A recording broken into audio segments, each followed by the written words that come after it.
interact with me. This is not a lecture. I'm going to facilitate this session to help us to come to these objectives. I will facilitate our achieving these objectives so that we will be able to describe the process of curriculum design. At least describe it. And by the time we finish, and the various models, then we'll be able to compare and appraise the various adult learning theories and the approaches. The participants of Minils, would there be any of them that is less than 18? Would there be any participant? Have you ever had any participant that is less than 18? So all your participants are adults. Okay, so that's why we are looking at adult learning.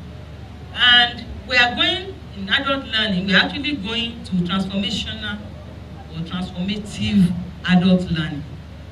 So we should be able to explain what transformative adult learning is. And because this is a curriculum design workshop, we will see soon that curriculum design begins with objectives and ends with assessment.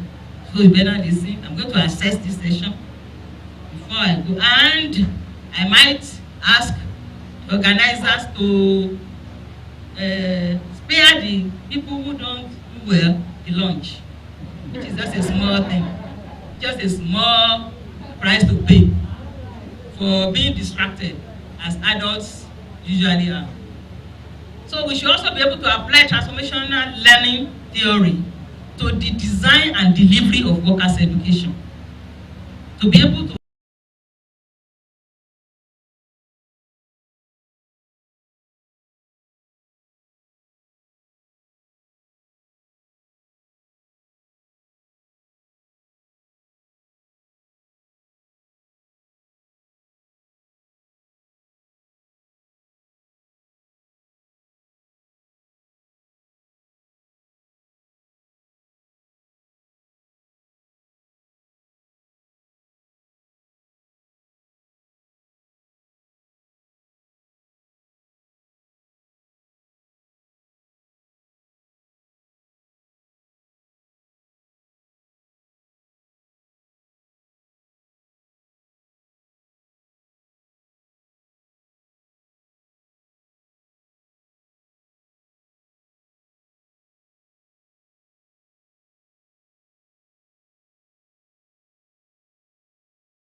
what will the learner be able to do at the end of the instruction?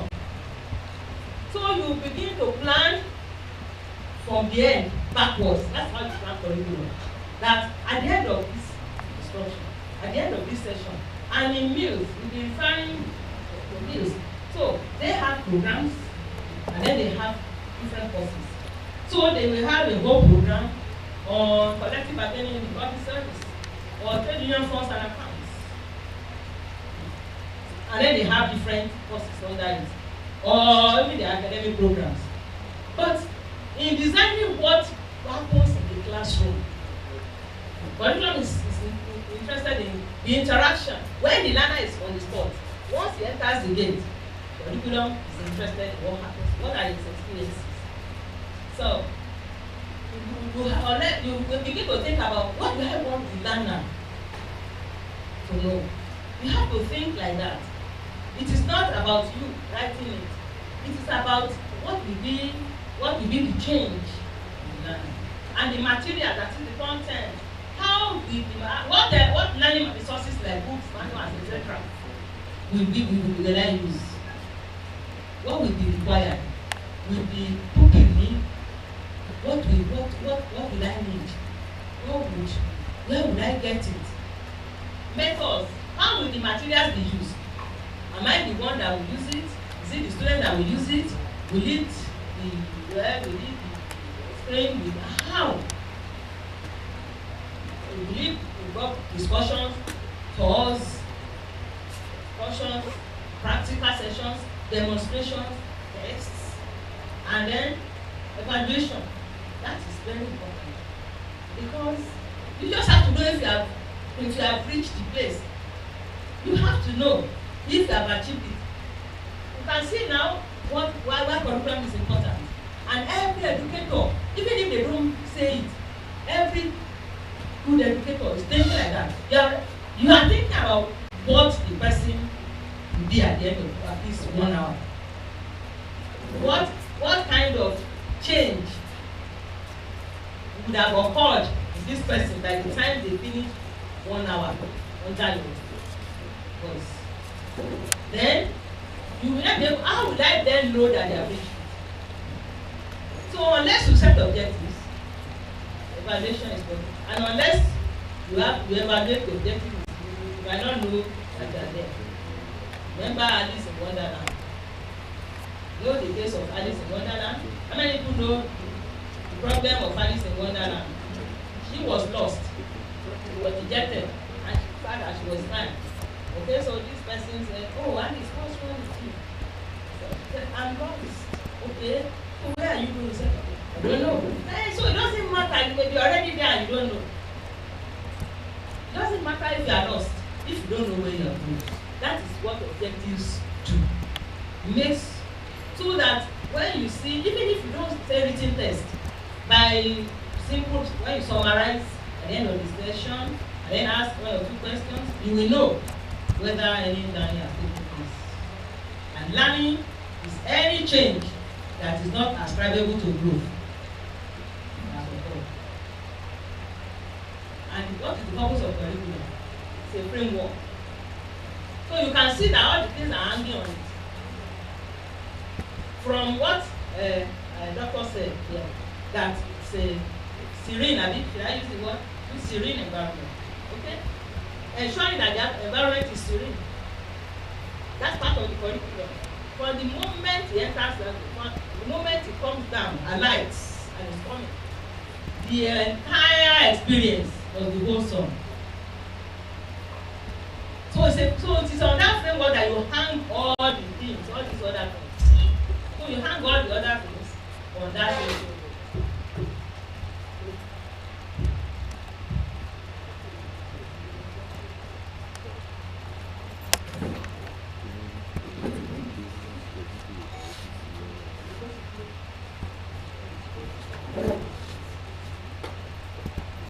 So it's a framework, and it's also a guide.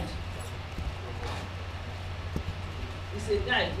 One of the things about adults, we think that it's only children that are visual. Adults are more visual than children. Adults learn more by what they see. We think it's only children. very important. Adults learn and retain more when we see something. So it's also a guide that identifies the learning outcomes. FCU, like there's a framework, you hang the things on the framework, like these balloons are hung. That thread has like a framework for the balloons. So you hang it there. All the learning expectations, you hang it there. Then the guide, it's a guide. It's what we let you know what to do from time to time. And it's also a roadmap. It tells you all the things we encounter. The guide will tell you, okay, this is you say go to, you are going to Lagos, go to directly to that, get to Lagos, the roadmap will tell you, you will pass by Oyo, you will pass by this, you will pass by that, you see this, there may be a traffic situation such and such a place. This is how, this is what you navigate. So, and then we have types of curriculum. And it also goes to the definition. I prefer to be called I think the man is still alive.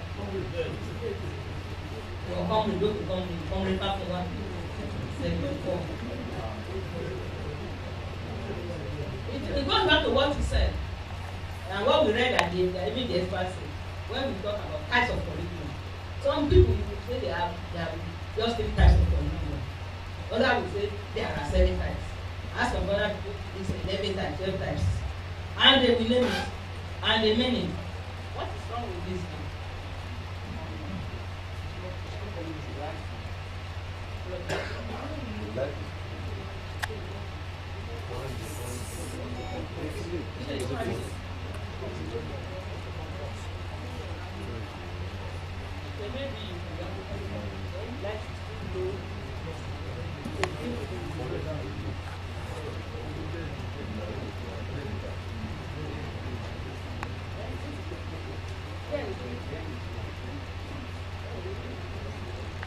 Okay, so we have basically all the other types will fit into this basically. There is the explicit curriculum. Do you have Minils your training calendar, your prospectus? For next year, it's out of it. Seriously? Who is going to be there to collect it when everybody has gone on? You are truly in labor. Because our calendar is to be about the target IBM conference. Okay? Alright. So there is the explicit or stated curriculum. What you have in their training calendar is the stated curriculum. The explicit curriculum. Then you have the hidden, the unofficial curriculum. Who has an idea of what is a hidden curriculum? Hidden curriculum? What is it? That is unofficial curriculum. I'll give an example. Yes, sir. These are, Sit down. Sit down. Feel at home. these are activities that are done outside the course content. Okay? Which is not stated explicitly. They are not stated. And it is not sometimes what is Like sporting activities. It's not, that's not hidden, that's extracurricular. That's not hidden. Hidden is what you aren't expecting. Experiences that is not there, that is not stated there, but you experience it. Okay? So, yes? Okay. No, say it there. Yeah. Unexpected outcomes. There are unexpected outcomes which arises in the course of implementing the curriculum system. Okay. All right. Actually, what I mean is, for instance, some of these things that happen in school, and I don't want to put all the focus on my children. All of you have children in school. If a hidden curriculum is, for instance, in some schools, the list It's maybe they bring a pussy to the school to ask the children to pick it. Or some teachers, they will call students aside and start, you know, teaching stuff. Or the gangs that are in school that you are not aware. The subculture that you are not aware, and even here. So, informal that become part of that you pick, and you know, a participant comes here for 1 week. A participant comes here for 1 week. It's not likely to pick many things, but I don't know what they have been up to since. I don't know. It looks like they understand the meaning of the curriculum. The educators, they understand the meaning curriculum. So it is the unofficial curriculum, but it is learned. Okay? It will not be intended, but it's learned. Okay, so then you have the absent or non-curriculum. What is the non-curriculum, the absent curriculum? It is the one that is not taught. Which you expect to be taught, for instance. It is not taught. That is the non-curriculum. Anything that is absent from the curriculum that you expect, they don't teach you, they don't teach you this in school, that's the non-curriculum. They are supposed to have teaching them, like civics. If you have civics in those days, what's the basis is now? And before you come to social studies. Oh, they are now doing civics. Okay? No issue. When my children were in school, there was no civics, so they have returned it now. Very good. That's when you learn about antisocial behavior. Then that is why there is so much antisocial behavior. So much uncivilized practice. So that is an excluded curriculum. Look at the second list. We call it recommended, which is the one that is in the agenda. The written. What is it? You know, like here I said it, that everybody will define it the way they like it. So, and you know, in the field of education, that I maybe in many professions, I don't know. Education happens to one profession that they don't agree on many things.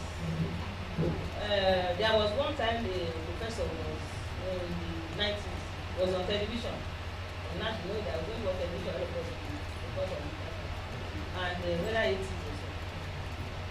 And they asked him, what is the definition of education? That's a professor for me. Education. The following day, those of us who watch people are like, what happened? Because there are so many ways he could have defined it. It's not because he doesn't know. This is the kind of thing that happens. And I know many professions, maybe they have it. And then you have all this list of 11, because you can always bring them down to this thing. Explicit, which is stated. Healing, which is unofficial. And we also have curriculum, you have instruction, you have learning. So they are different, but you think they are the same. And they will argue on it too. Learning is knowledge, these attitudes and values that is acquired. Any change that occurs in somebody that is not attributable to growth is learning.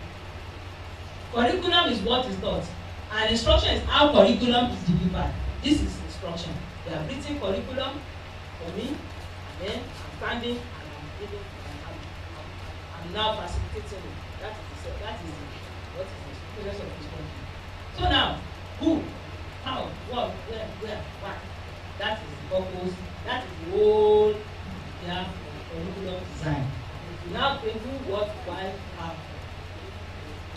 Design, curriculum design is a purposeful, deliberate, and systematic organization of curriculum into blocks.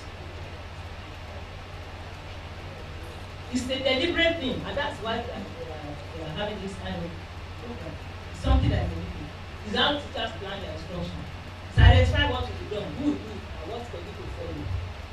Creation and overall possibility. There's also the dichotomy between curriculum design and instructional design. I told you that instruction is at the micro level, and curriculum, micro, macro. That means the design, and then the instructional design is then how you will then structure the course. For instance, maybe you have a whole menu for collective bargaining in public service, and then you break it down into various topics. Okay, and then you then design that one. And who is in charge of that and say, I want this talk like this, and this is what I mean by this. I want the emphasis on this to be this. That is instructional design, and that is what they will do. And also you have the curriculum design and curriculum development. Which one is which?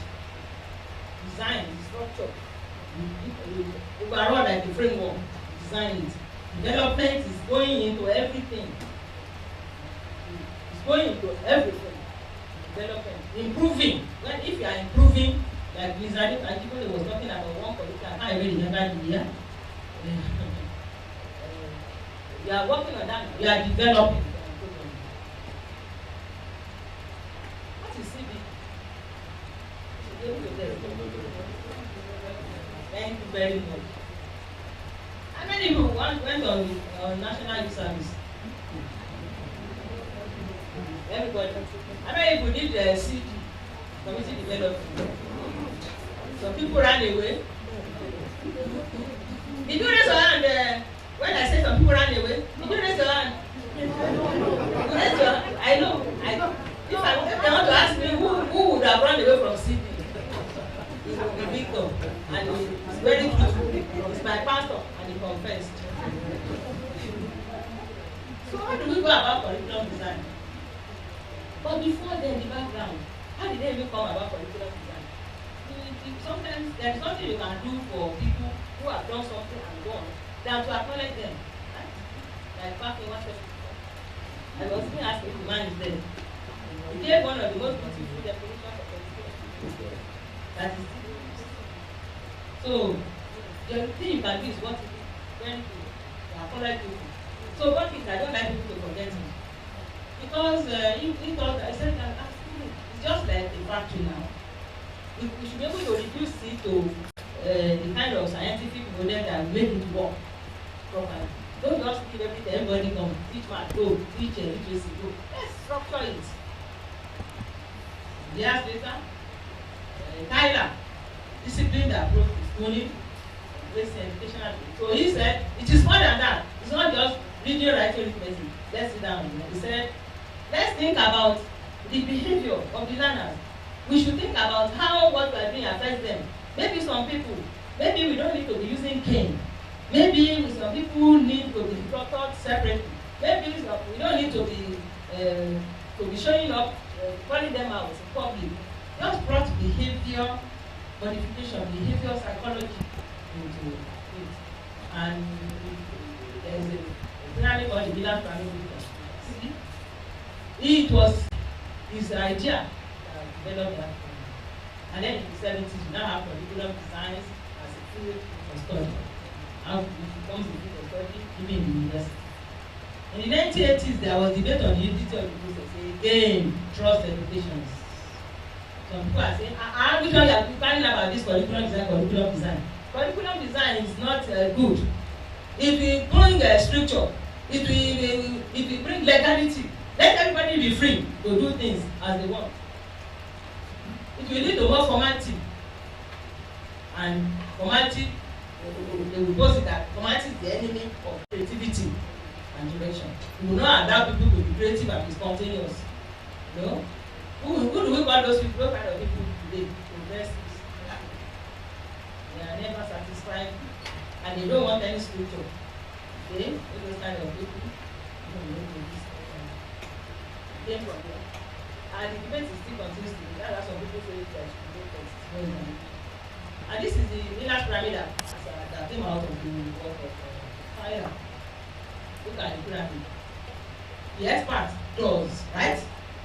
The expert does. So it goes down.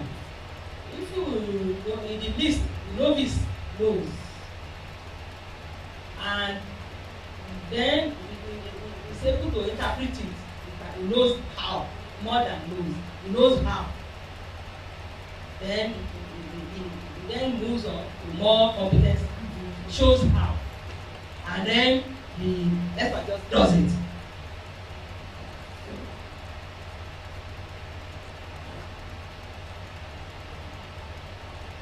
So, what are the attributes of curriculum design that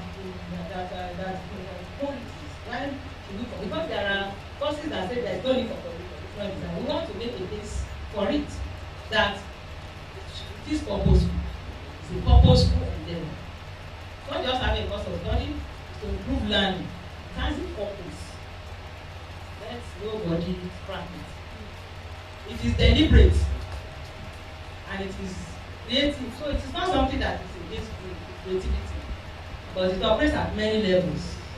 As I said, you might have a suite of courses, a program on collective bargaining, or emerging issues, or workers' response to COVID-19, stuff like that.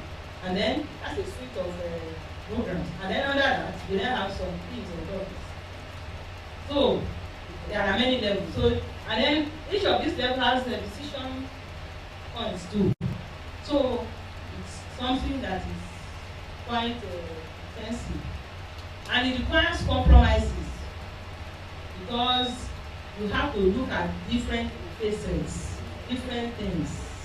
So sometimes you're interested in something particular, but you discover that you might need to compromise because of risk. And for instance, thank God you did this, yeah? The labors in educator, the educators in labor, they might want to organize a program, and they have designed the curriculum, all that it takes, everything that it involves, and then they send it down, and it stays with the DG. It's not coming down. You have done all vigil and prayer, it's not coming down. And then you go and find out and the costs. So those are trade-offs, those are compromises. When I say you don't have money for this, you don't have money for that one. Why don't you organize it here? Why go to the lab? Why see what they go to? Or why go to Istanbul? Why not do it in the dorm? Oh, the DG actually is, I think he likes me to go and organize the program in the lab. But the way he's looking at me now, nothing is said. Then also must know that you can fail. You can fail when all the components are not well monitored. As I said, if you design the objective first, weekly, the outcomes. And if you don't, from the beginning, you think about what you want to measure. You don't work with the answer. You begin from the answer and work back to the design. And if you don't do that, you will not achieve the purpose. What are the principles that guide it? Kind of many objectives. Kind of like precise objectives. You don't want to be honest in one thing. Establish useful learning experiences. What are the experiences that people will go through? Organize learning experiences to have the maximum cumulative effect. Let everything come together. Those days we used to have participants visit different parts, and I think they still do it. When they come, go to different parts in the learning, in the course making. Some people have never been to the learning sightseeing. All those experiences, how they go into the learning, and how they enrich learning experience, and then you evaluate the curriculum. And by principles, you have to have objectives, you have to have a way of evaluating it. Everybody just goes and then come back. Nobody, there is no evaluation. Do you still give this end of course appraisal? Who analyzes it? The work of where is it? Did you give back to the trainers who do the work? Did you do it when I was there? Maybe you have repented. You now do it. God has forgiven you all your sins. Because that is how they can know. Have you received any feedback from your training that when you went to Calabar, This is the percentage of people that said they should have loved to see this thing inside it. Have they told you before? They can't tell you. They are shaking their head though. They are in labor. Okay, they are thinking about it. This is what this program is very important. This is very, very crucial. This is the thing we should be doing. We should not just be doing things anyhow. Are we anyhow people? No. Especially not when you are in labor. The educators, they said it, I didn't say it. They said the educators in labor. Ask them what do they do. They said they are in labor. Types of curriculum design. Then you have all sorts of types, but they are subject center. That is thinking about the subject. Like that is what we do most of the time. We just want to talk about trade union funds and accounts. That's what we talk about.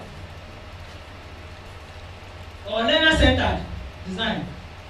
Of course, the learner themselves, unless they themselves speak first and say, we want you to train us on collective bargaining. When they have newly won election and they are going to face the management that is robust, then they will remember there is a Labour Institute. And then you remember that it was a good thing. Minils came in those days to Bengasa and Lupen. Okay? And so when June 12 came, they are able to, and subsequently they are able to join the democracy struggle. So you apprehend this is what you do. And so learner center, takes individual needs. You cannot know that unless you have done this assessment.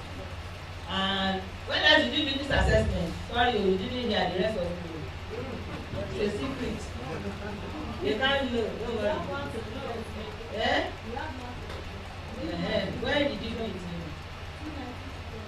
Okay, 2019. That would be the first one.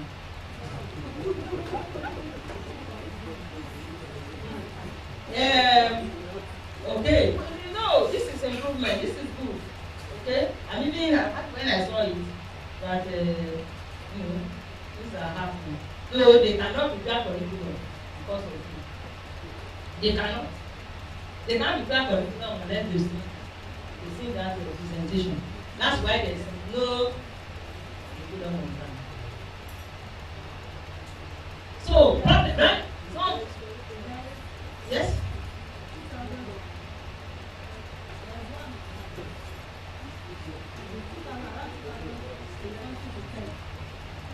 Something to them. Did you people in labor get it? Did they give you? No. These are the people that need it. It's okay, don't worry. I'm sorry to put you on the spot, but this is what this is about. This is what this is about. We cannot be pretending. We cannot be pretending and be deceiving ourselves.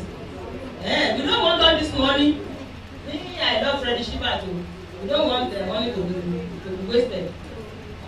So we must, this one we must use it. Okay, so that is problem centered.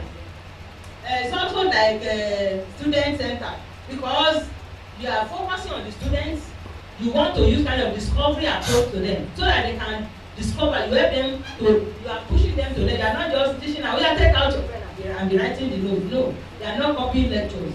You are helping them to come to the answer. Or you pose a problem to them and say, if you are coming, so you can give problem. You can give a situation, a scenario, and ask them. And these are you are training adults. It's so easy.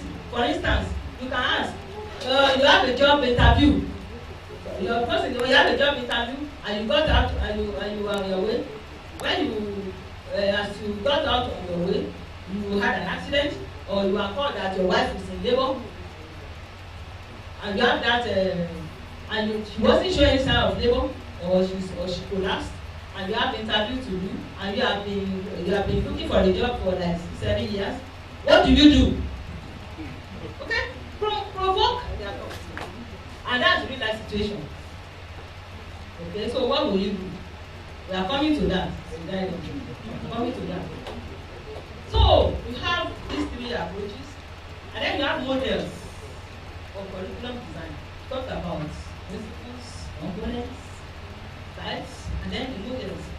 They have a legion of models, but all of them can be condensed. Objectives model, Tyler's model, Wheeler's model, Kerr's model. Who remembers Tyler? Remember him? In the origin of curriculum design. You know who brought the behavioral approach to curriculum design? They have forgotten just now. Okay, thank you, sir. So, but generally, all of them, the earlier of the model, I think, okay, because we are not here to design curriculum. We are here to how it is designed. The designing of the curriculum is intensive work, which will happen after this. Curriculum design is conducted in stages. Some models consider process more than the objectives. Others see objectives as most important feature. Generally, all models stress the importance of considering a variety of factors that influence curriculum and design. All of them are just summarized. There are also approaches, different ways of thinking about curriculum and connecting it with practice. And you have the main approaches there. You have the behavioral approach, which is talking about, yes, you have to think about people, you have to think about behavior, the outcomes. Then managerial, they are always thinking about resources. Those managerial, they are like the DG. You're thinking about only the money, only the placement. How can this? How can you do this? Can we afford this now? Because he has all the things.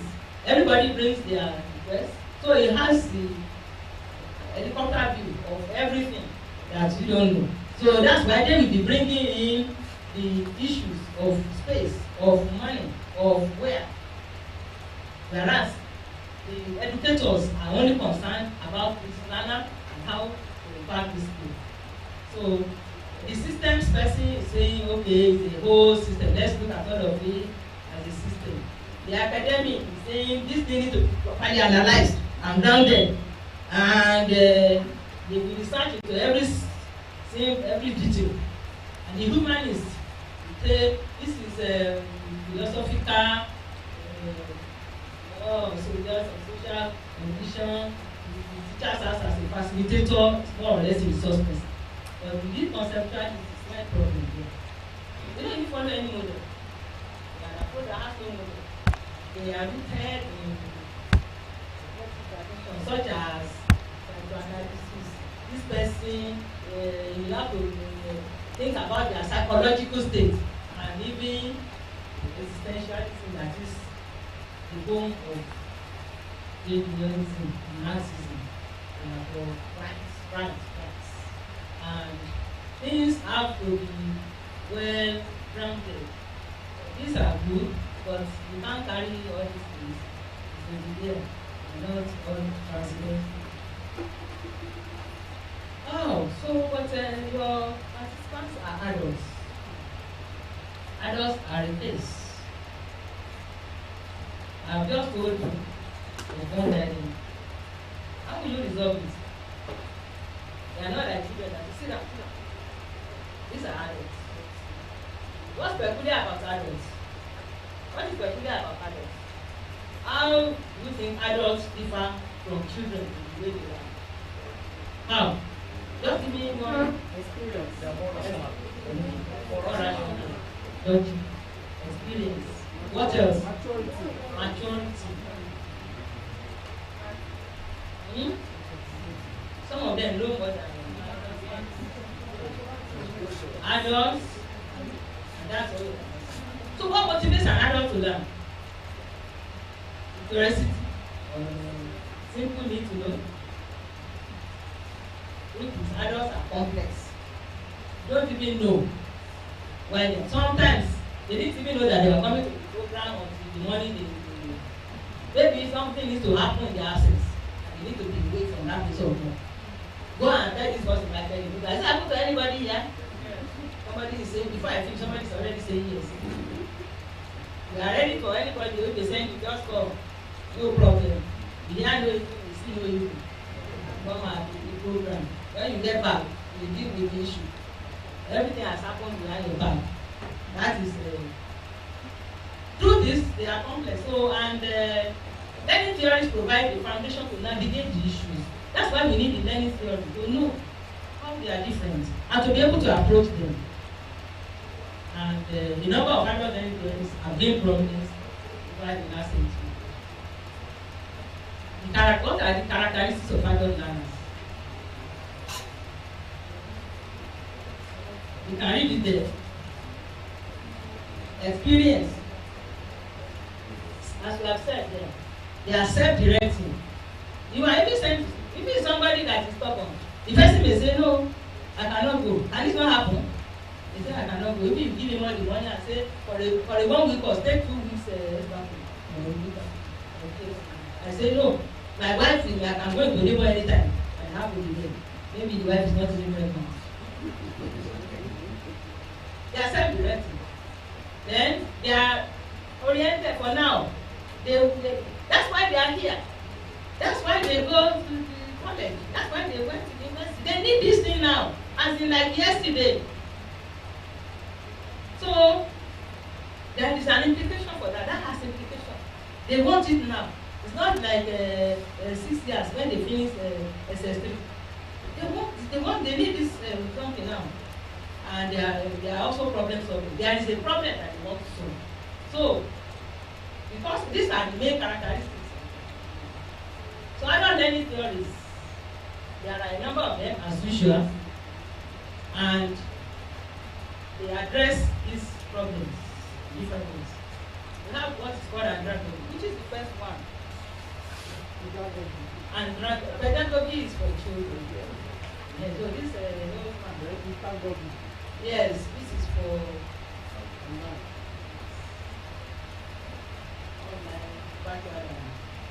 so this one says that adult learners are self-directed. They seek learning based on it. They are able to apply what they learn. And it's suited for problem solving and that. Then the transformational learning. Expectations are shaped and rewarded through a rational process. Somebody has said that adults are rational. People can change their own beliefs. People do change, right? People do change. Give them superior arguments. And then it's suited for complex analytical process, and it's actually good for long-term personal growth. Then you have experiential learning, hands-on learning. If you believe that you're doing this, and this is what it is for mechanical skills and foundation. These are theories. Then you have self-directed learning theory. Then you have project-based learning theory. You have action learning theory. All these are theories, and these are the summaries of what they emphasize. Action learning, that is different categories of people use this learning. Like action learning is for people, and most of these on this page actually for ICT, for techie people, for mechanical people, for project management. Now, there is a particular model. I wanted us to look at adult learning before we look at a particular model. No, we have talked about different models of instruction. Do you remember any? Tyler? Okay? Good. I'm very impressed. Who is even enough? They have even done excellent. If somebody is even doing all I think this is very encouraging. I'm happy.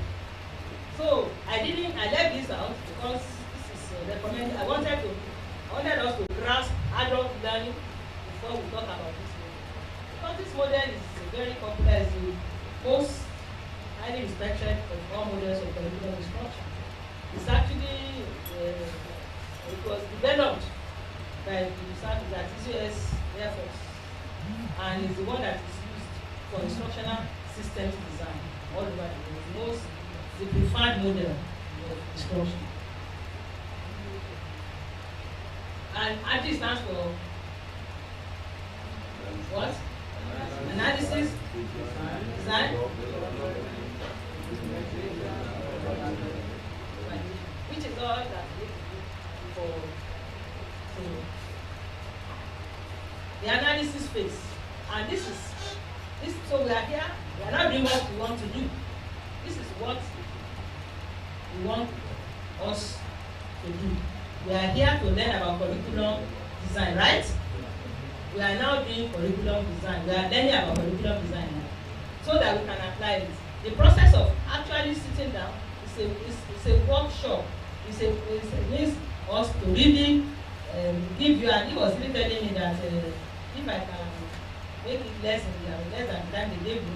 So curriculum design takes like days for us to sit down and craft a curriculum. But I want you to pay attention to this. That's why I first of all did the learning theories. Because this, you can be using this. This is what you need to know.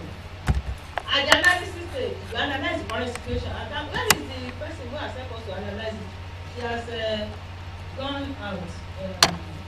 What's her name again? Mrs. Ibrahim. Okay. So, you analyze the current situation. Until you analyze the current situation, you cannot even progress.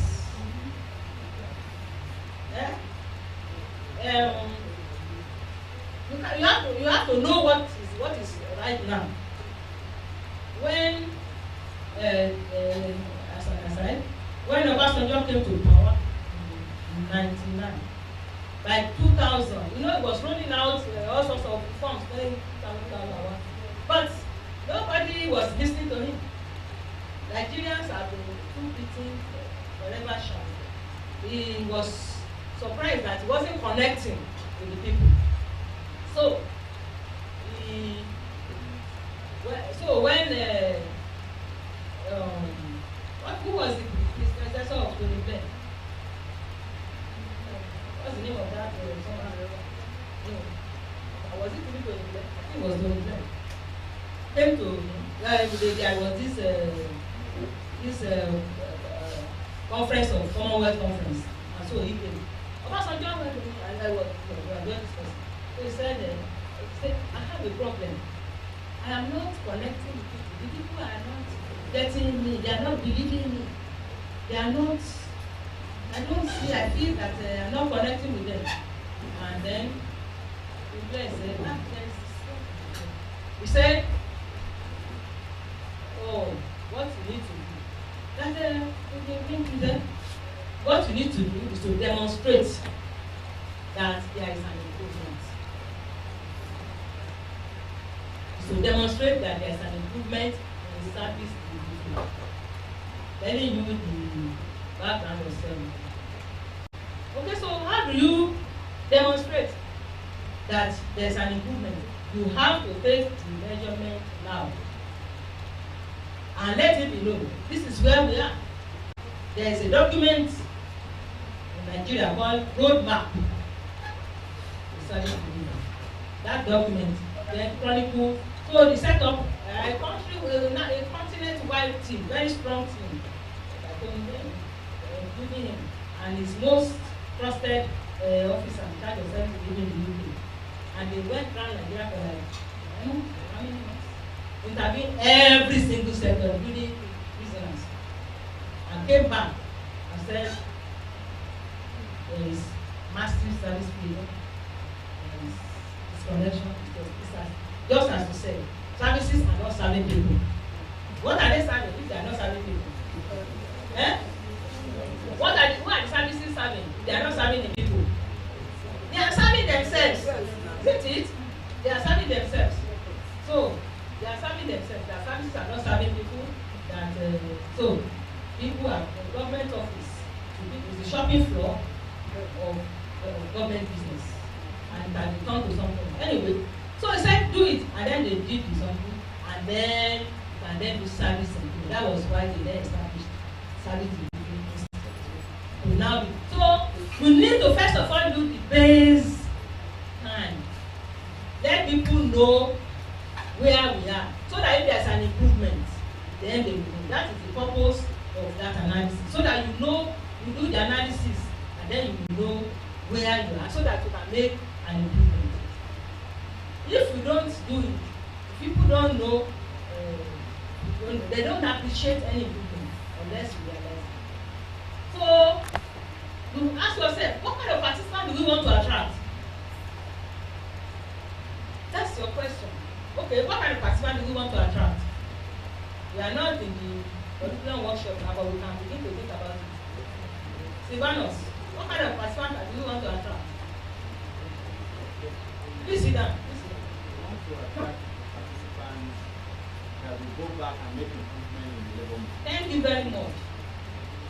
So, who will those participants be? Then ask yourself, where are they? Where do you get them? So, what kind of participant do you want? How will you reflect or harmonize the demands from government? How will you harmonize the demands of government, of labor, and of management with the desire of your programs? Is it part of your mandate to bring them together for this cause? So, design programs along those lines. Then, what outcomes and content should we include? If this is the person, the participant you want is a participant that will go and impact and go back and impact and become the ambassador of Minils, what to do?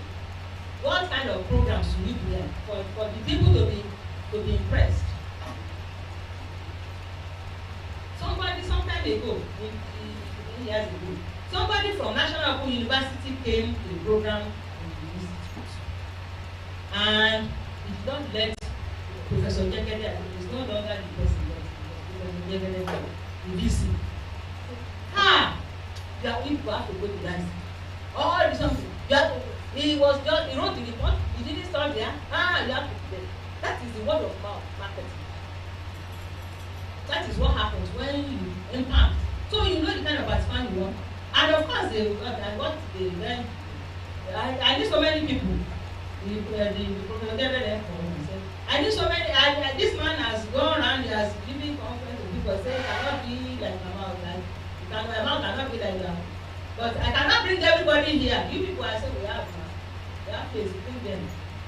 And he said, but I want to have workshop just to test for them to even hear. He said, just one day, then you send it by practice, and that's what happened. So that is what impact does. And I'm always happy to hear so many of our participants, when they are now making waves, some of them are transformed from labor, they are now management. We have example right here in our list. We have some example. I'm not saying anything. I used to have a case study at that time called the top code. You people used to use it? Okay. I'm not using it today. But we are talking about making waves. I remember one day I saw Esele, Peter Esele. We took him to the US. It was not in Nigeria. I met him at Israel. And he said it. And then said I said, you know that when you both think you are crazy. He just when I said he was then president of TUC. Of TUC. That was when we. Yeah, it was by the time I met, I saw him at Israel. He was already president of TUC. So he had a retinue of people carrying back, even at Israel. Nigerians are posed. When Boris Johnson would go and buy his meat pie and carry him, put it in his pocket. There was a retinue, so I said, look at your entourage. He said, all of you should be like this. And this is like, what happened, and this is very important. When you do your work, when we took him to the US, it wasn't anything in Benderson. It was just a floor member. First of all, and you know what we want to, when they say, take us to the US, carry us to America, take us to Netherlands, we say we must first of all do a course for you in Nigeria. Who was at Benin when we did the first course for you? You were there. So remember that I singled him out. Even in that Benin workshop. He would do everything. After something, he come and ask again. Well, this one. He was very meticulous. He was very attentive. Okay? So we then took them to the US. And because when we were in the US, they were supposed to have a meeting with the executive. And they were supposed to have a meeting or executive meeting to appoint people and stuff like that. I remember that I sat down there and I was rooting for him. And they couldn't say anything. I pushed him when they and I said, Eseme is good, oh, see his mouth very sharp, to the VP. So it was nothing. But you know, they respect what we say. You may be in labor, but they respect what you say. They respect what you say. So I said that it would be good as vice president. That's why he was vice president. It was on the trip from the US that the president died in Soso. That's how he said they became president of Ghana. From North from Europe. So he then became TUC president. He then became TUC president. When I saw they said, I had to call him. I said, president of TUC. He said, my mom is like, so when he said, I said, they will call you crazy. We will not know you are beating anybody because I will not do that. This one is cold law. But he was telling them. And even the white people were interested, they wanted to know what's wrong with him. This guy. This way, what's wrong with him? They want to know whether they need to call. So they were already, when he was telling his guys, they were dropping the guys that were around. And then so they were so happy to hear, even the wife was saying, oh yeah, you have a very grateful heart, things like that. But that is the impact. And I'm sure that Changasa still patronizes news today. Those days, how many times do we used to go to Kota? Every time they have any small thing like this, they want to resolve any issue, they have this to do. So they used to be available. And I used to meet Professor Joko many times. He is a veteran of Changasa. So, this is what I'm saying. What outcomes? What teaching and learning methods should we use? How will we assess effectiveness of learning? Very important. I told you how we assess the effectiveness of today's session. Did you hear when I said it? Did you hear? What was my assessment method? And Reverend Father, you do your own test. If you escape. I said, exactly. So you have to determine, and it has to be serious, not just. So once this is done, you now generate a plan, that addresses who, what you are, and then you have what you call the training plan. Then you design phase, RG. So once you have that training plan, the rest is easy. You just take the learnings from the analysis, use it to craft a program, sequence and structure it. At the end of that design phase, you have the course design. Each one. Then development phase. All you need to do here, bring all the activities. What am I going to use? Where am I going to do it? What kind of software? What kind of teaching method? What kind of teaching materials to learn in? Where will they be? How long will it take? That's the development. And by the time you finish this one, you got the program that you can implement. So you pilot test it. You pilot test your design. Among, first of all, maybe inside. You can use any, or you can even use trade unions. You can get a meeting of trade unions and go and pilot test your and you can pilot test it at the trainers forum also. So pilot test the curriculum iteratively, and see, take feedback and use the feedback to improve on it. That's the evaluation phase. Take feedback, evaluate. After implement, then evaluate and see how much. You then compare what you get now with go back to the objective and see whether it match, whether it's so objectives and outcomes are very important. And that is why I said we cannot design curriculum here and now, because there is a process of crafting objectives. Whatever design model, although we are choosing the idea, I'm recommending AGI for us to use. The objectives and outcomes are very important. But there is a way that objectives are crafted. There is something called Bloom's taxonomy of educational objectives. How many people read education here? Thank you. That's why you are different. Anybody else? Okay? Okay? Eh? Yeah, good. So, oh, none of you are there. So you must have heard of Bloom's taxonomy, have you? What's the full name of Bloom? Benjamin. Benjamin Bloom was the author of this taxonomy of educational grades. That's where, so what he did is, look at this. So when you just say at the end of this lesson, and at the end of it is very important for you to write. Don't think it's a note of lesson. I mean, what do we call it for primary school? It's good for you to do it. It is a good discipline practice, and you will be a good trainer if you do it. And then, before every lesson, do your objectives. I don't show you my objectives. At the end, you mark it. Okay, so you have the lowest level is knowledge. I just put that Anderson, knowledge, comprehension. And look at how they are rated. Comprehension is more than knowledge, isn't it? Application is superior to comprehension.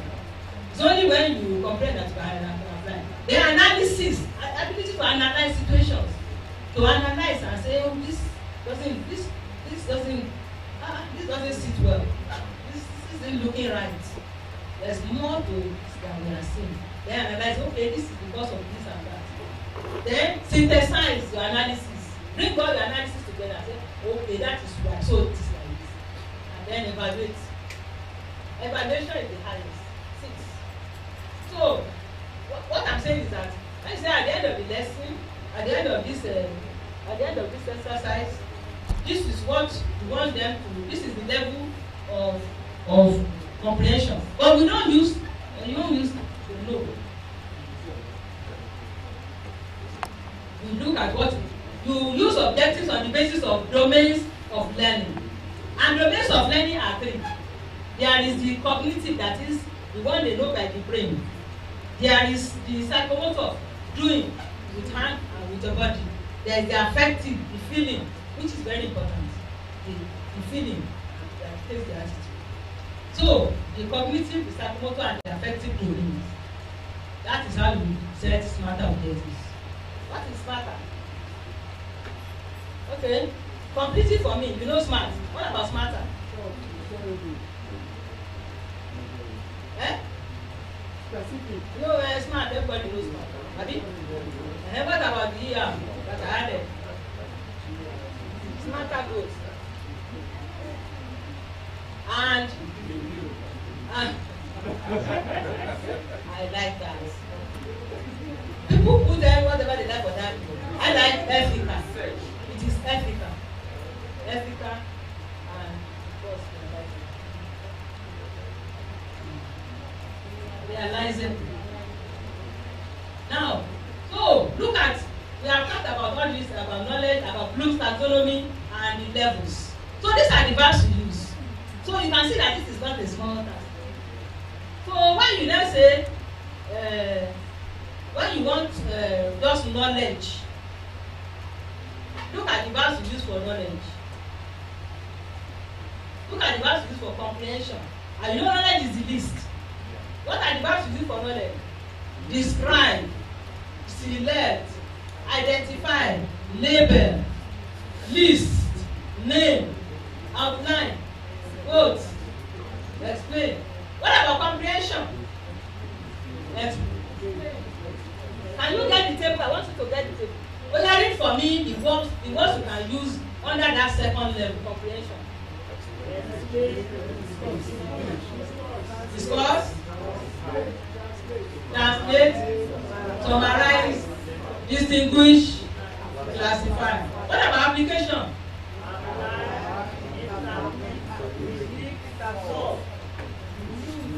Illustrate. What about analysis?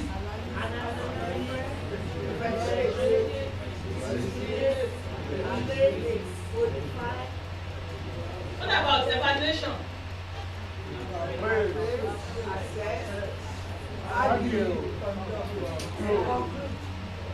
You can see how they are getting another difficulty. Do you see what we mean by objective? If you go back to the objective that I gave you, when I started, you can describe. You'll be able to describe the process. Where is described? At the lowest level. And then you said compare. Then someone is compare. You'll be able to compare. What level? Compare. It's a higher level. Then someone say explain. Explain is what level? And apply. The last one. You can see now, you can see the various levels. So when you are setting, those levels will also determine the course, the people, where you are holding it, kind of. For instance, if you want a program on collective bargaining, they should be able to bargain. So all the evaluation, all the level of evaluation, should be able to use it for them. Do you understand? So you don't just say that. That's why did you see anything like no there? They should be able to know. They should be able to see. I don't know. When I speak some objectives, I just laugh. You know, because I know most people don't know that people, your educationists will just laugh at some objectives that you put that are not anything. They cannot measure anything. Exactly. So you can now see why curriculum design is very important.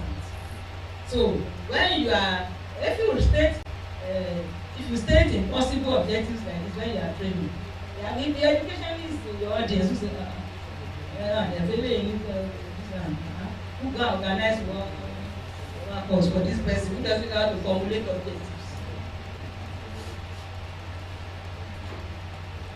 We also have psychomotor or psychomotor, that is for using hand or leg. Look at also it's arranged. Knowledge is arranged, label, marked. When you say arranged, you're already asking them if it is, for instance, physical things. You can even use it for your child. Arrange their Lego. Arrange your, comprehension, locate, select, use, stretch, solve, analysis, breakdown, diagram, that is draw. That's smart. You are asking them. Separate, experiment, synthesis, assemble, rearrange, evaluation, appraise, choose, measure, test. So all this, that is like go and test the car. You have to drive, test drive. Those are, and they are affective. That is the feeling. You want to test this person's feeling. This person's inner, what is the motivation and their feelings. It's very important. Their psychological state.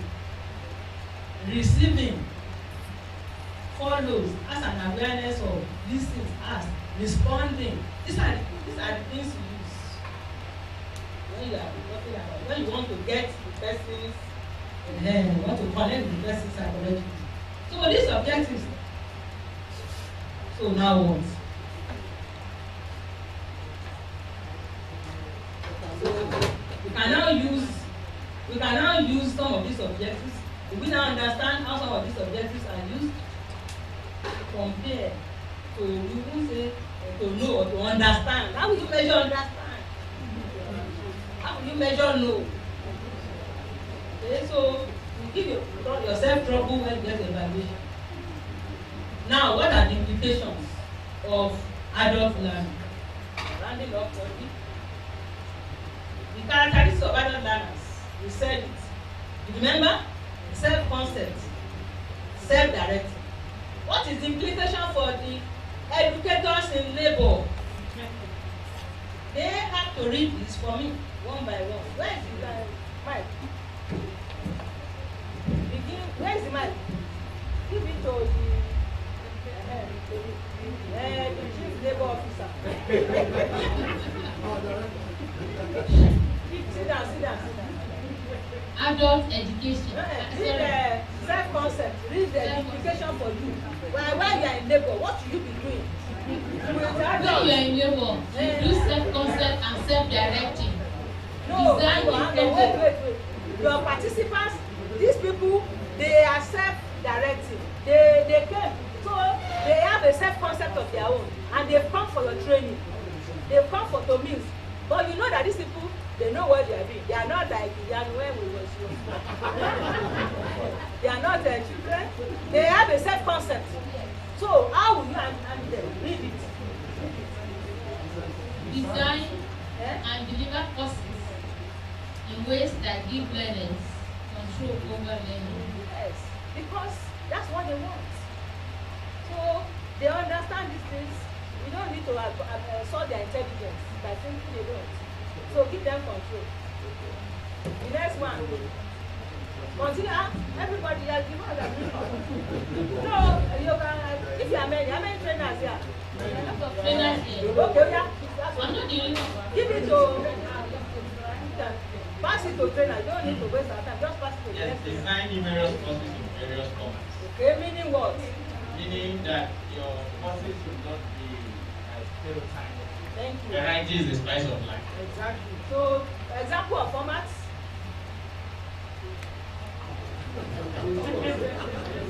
Like online. Yes. Like online. Like you give them, you know, through all the social media. Follow you. Okay, the next one. Enable learners to choose pace and environment of learning. In fact, I'm happy that this one came to because if we adopt this like this one, we will not get to choose wherever in the world they want to have this thing. So tell us. This has to do with the components of or the ambits where the learner is supposed to receive some instruction. The environment of learning. And also the pace. Okay. Okay. So that they will dictate the pace. That is, they don't have to finish everything if they can't finish it. So I will come back and take the rest. Next. Flexibility. So, thank you very much. So, is it not a trainer? Why are you looking back? Why not a trainer? I even was pretending. So this is wait. So this is the same pace. So you should be thinking about these things that if you have a course, you know, sometimes we are in a program and somebody has to go to meetings, they can't come. I will say we will not certify you unless you have 70, it's minimum of 70%. Okay, so we can do the rest online. So that is what I'm saying. And sometimes we already do that. We already give them opportunity. We don't always have it in learning. We can have it in Port Harcourt or Calabar. Sometimes in the outside. Good. Yes, MJ. Yes, your learners, I will read that for you. Your learners have a wealth of knowledge and experience. They have a wealth of knowledge, many of them, they have finished their degree, they are taking masters, some of them with doctorates. So they have knowledge and they have experience. What do you do? Incorporate experiences and knowledge into all design. Offer courses at multiple levels. Incorporate experiences and knowledge into all design. Here, this where you equally include case studies, methodologies, in order to spread their knowledge and their exposure, so that that one will determine the method of delivery. Thank you.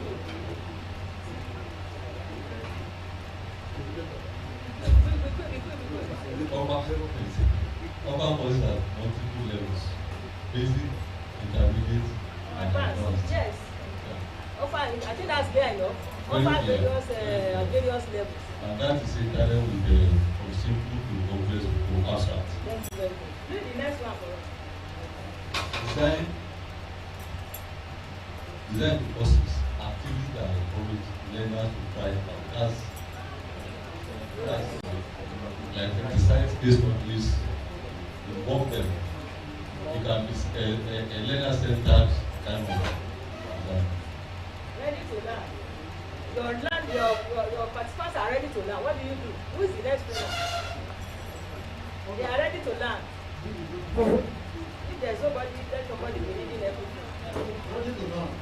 Avoid delay, postponement, considerations.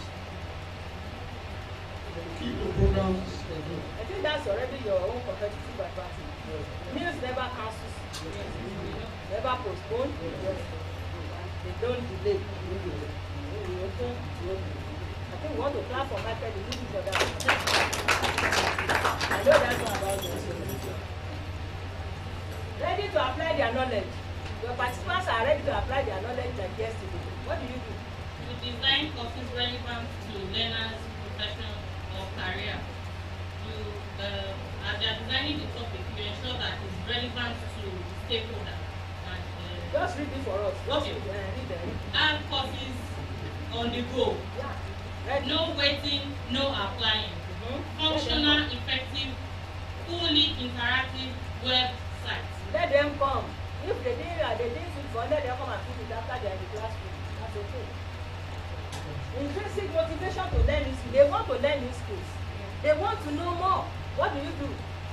You design program with active and meaningful learning experiences. Okay. Then you seek new ways to engage learners' mind, not only to improve their job performances, but also to keep them excited about learning. They need to know the reason behind this learning. They need to know what's the need for them, why it is worth their while. Why should they sit down for 1 week? No more training. Anybody read it for us? Read it for us. Okay, it's dodgy. Read.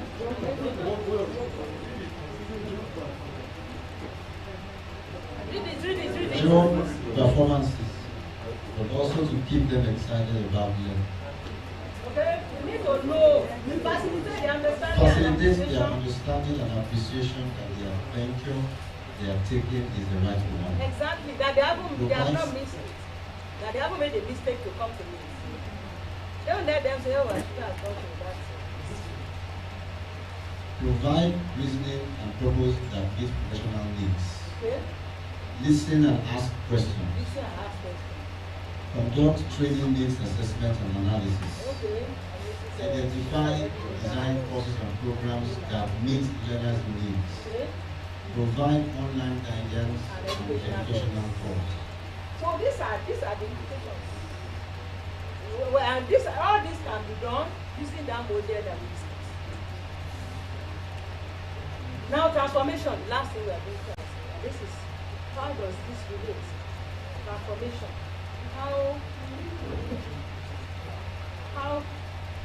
What's the difference? What's the difference between transformational learning or transformation different from just growth or that? We all know what transformation is. The person has changed. Okay, so the only emphasis am I using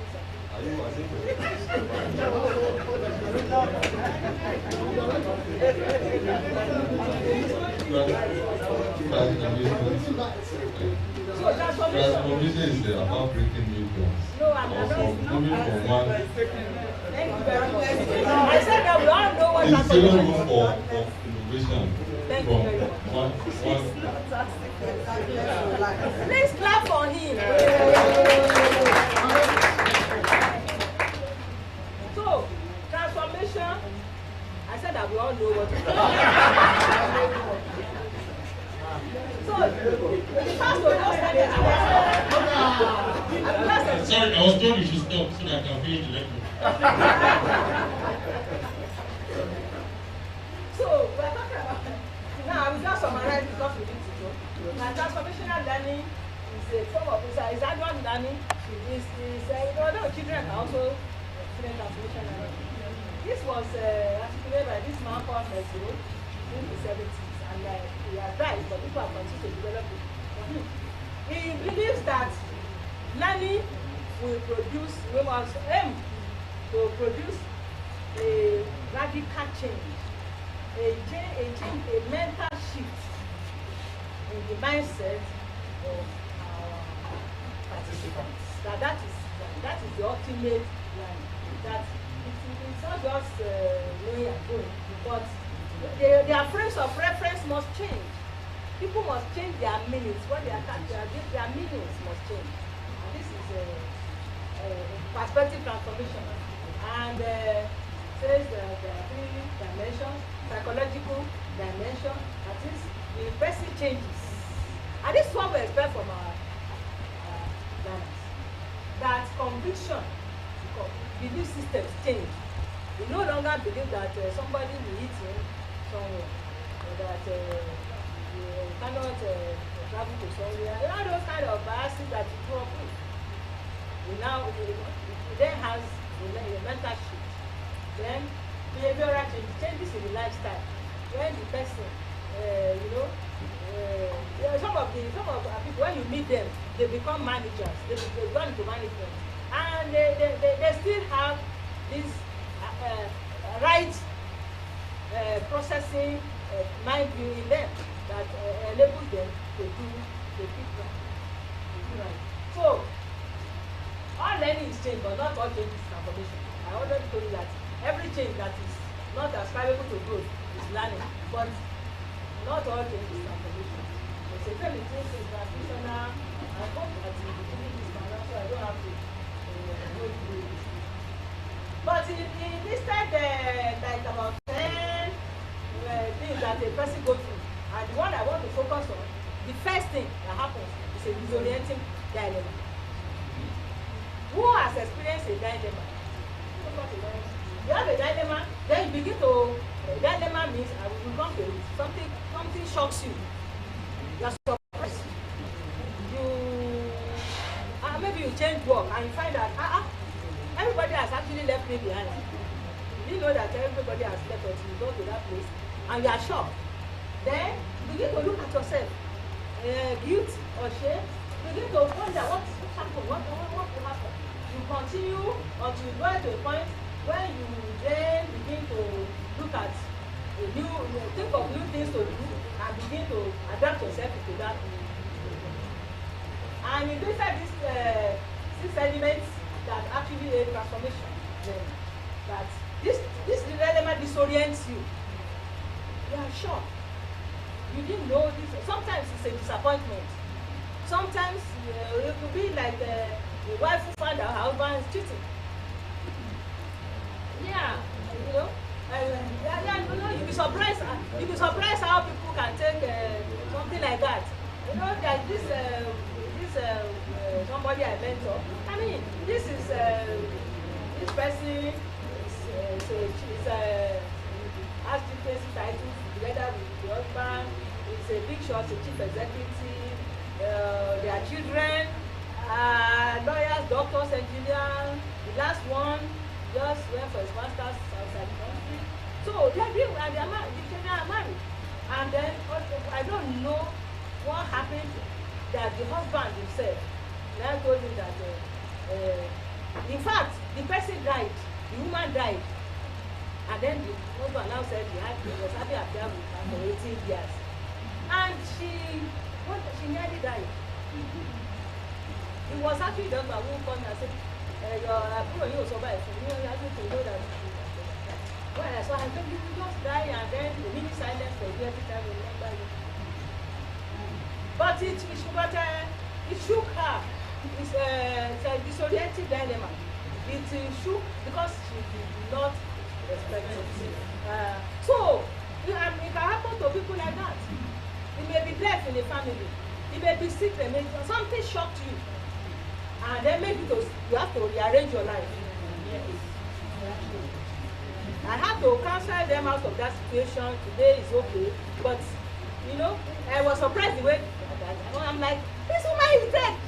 Seriously? Are you kidding me? What is your issue? Say, for the fact that even when we used to be busy with the fasting, he will do this, you know, he will be recording all those things. But so it will happen that you get what I mean by disorienting dilemma. Yes. And now it changes you. So what Meziro is saying that we must be able to create such a dilemma for our learners. And you can do that with your curriculum. Let learners come here and let them, and that's what we used to do. Shock them into what they didn't know. They're like, where was I when all this was happening? And then they go and register for all the courses that you see them every time they read the one thing. That is what we call a disorienting dilemma. They begin to wonder, what happened to me? Where was I? All these things. You can do it. You don't need to shock them to death or something, but you can make them rethink. So that's what this theory is talking about. And then you then validate the learning that they have made, continue to validate it. So these are dilemmas. Who wants to share because a dilemma quickly? A short one, 1 minute, and your time has started. At the discovered that minimum wage in South Africa is 3 times minimum wage in Nigeria. And I'm wondering, how do we get here? For doing the same work in South Africa, the person will get as 3 of what the person is saying here in Nigeria. So how do we go from here? Is this a dilemma or not? Okay. The dilemma for you is, do I go to South Africa? What can I do? Or stay in Nigeria. So you have to take a decision. So, a dilemma, there could be a moral dilemma. It may be, for instance, maybe you and somebody, you are working together in an office, and they used to give you impress. The two of you, they give you impress, and then somebody, your boss, your common boss, then asked you one day and said, I hope the increase was okay. And your colleague didn't tell you about an increase. That's a dilemma. Do you tell your boss that, no, I didn't know about any something, and then put your colleague in trouble? Or you go and confront your colleague, you are a rogue. Who says that? So that's a dilemma. You are torn between and between. And we face it every day. So that's what the moral dilemma is. So that's what this design wants us to create. The impact of disorienting dilemmas is that it speeds up our discovery mode. And what happens is, and the dilemma, the impact of the dilemma depends on the speed and on the intensity of it. You don't have time to go into. The speed of the discovery is short. Is it slow? Is it fast? Or is it that did I impose this dilemma on myself? Or was it happening to me? Those things will determine your response. I can see that you connect with me, but we don't have time to share.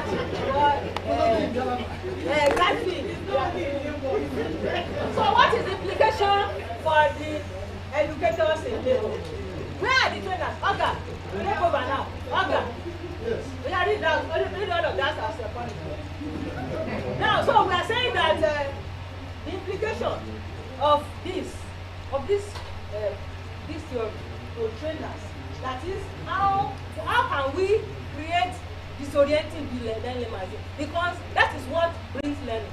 And there are many instances. For instance, look, when I got to this institute, I already had a PhD, but I wasn't in labor education. But I found out that they have something about, they think it's a special field. They think it's something that is sacrosanct or that is a rarefied field. So I'm like, what is it? I've read John Dunlop and all the books you've read, but no, you don't have the degree. So when they started the MILR in London, guess who went there first? And they were like, I remember the guy, the head of mine, I said, I don't have a doctor. I said, there's no end to learning. I can still do a degree if I'm interested, to do a master's in industrial and labor relations. That was resolving that dilemma for me. That what's wrong with these people? And then am I missing something here? John Dunlop, all these people. They must wait. Hey, I know there was one degree, but no, that age counts. You don't have this degree, it's so important to them. And you might be experiencing that in your workplace. Resolve that dilemma. Go for it. Go for it. So, there goes it. So, how can you? So, we're saying, how do you create that dilemma? Those people who gave me the impression that this thing was so important to them, they created that kind of dilemma. And I thank them for it. That's okay. So, sometimes you don't need to wrestle about something. So, how do you create such? You want your learners to be uncomfortable with where they are. How can you read it for us? Assist learners in becoming aware and critical of assumptions. Of the assumptions. Okay, for instance, what's your own assumption? Give me a pet assumption. My board ensure regarding picketing versus lockout. Okay, so you are aversion to lockout. Yes. You prefer picketing. Yes. So total lockout. Total lockout. Okay. So are you willing for that assumption to be changed? You are waiting for superior argument? I'm waiting for Mr. Ezekiel to give me superior advice. Ezekiel is really on the 40. Elder statesman. Okay. Thank you. Then provide learners practice in recognizing frames of reference. Okay, frames of reference is when you compare yourself, it's a frame of reference. Yeah. Some people pick frames of reference that won't help them. Big frames of reference that you can look up to, like somebody like your hero, or big like for instance in Lagos, I was working with when Fashola was too government. I was doing a different work with them, and Fashola said his comparison is with LA. Doesn't compare himself with any state in Africa. He wants Lagos to be a city state. Los Angeles is his benchmark. So that's the kind of frame of reference. You want to leave mediocrity things and move on and change your frame of reference. Yes? Provide learners with opportunities to effectively participate in discourse through critical examination of evidence, arguments, and alternative points of view. Okay, good. Exercises and case studies. Then encourage equal participation among students in discourse. So let the next person thank you very much. Implication continues. Encourage dialogue from different perspectives through controversial statements of reading from opposing points of view. Okay. Set objectives that include autonomous thinking. Okay. Promote discovery, learning through group projects, role-play, case studies, and simulation. And establish an environment that builds trust and care and facilitates the development of sensitive relationships. And demonstrating a willingness to learn and to change. Yourself. That is the educator himself must be ready to learn. These are all the implications for you when you are designing this curriculum. This is what. So, our clients are adult learners. Look at the unrelenting penchant for egalitarianism, for human rights, for dog rights, on every and all fronts in today's society. Consider what the scenario that you have before you. What does our new strategic plan say about TNAs? What does it say about our training needs assessments? When are we doing it? Did we schedule it? Is it doing? And about our operational plans and delivery. Our departmental operational plans. Have we crafted it? Have we finished? Did you complete the process of strategic planning? Until we do departmental operational plans and to individual deliverables, costed, we haven't done strategic planning. And it is in there that our TNAs will be, and then we'll be able to craft curriculum. Comprehensive review of Minils curricular offerings is an idea whose time. Thank you.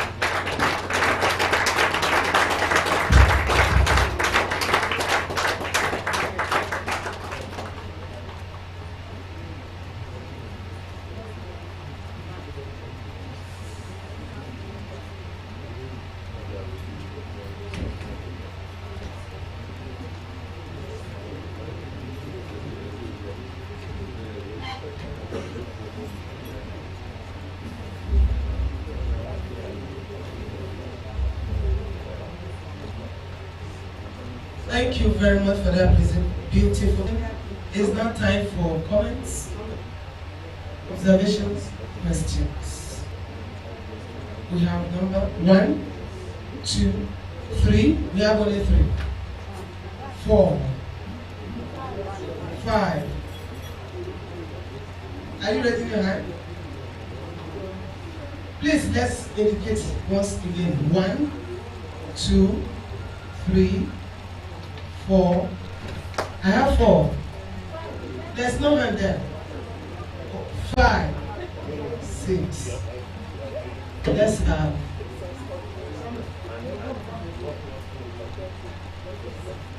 Let's be brief. Thank you.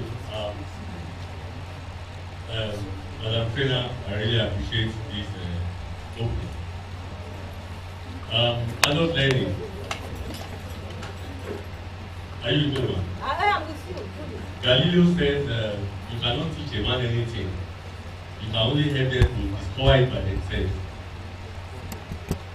So I think adult learning is all about adventure, considering the fact that adults already have experiences, they have a lot to offer, they have gone around the world. But I want to suggest that Minils should begin to think about introducing role play to some of their training activities.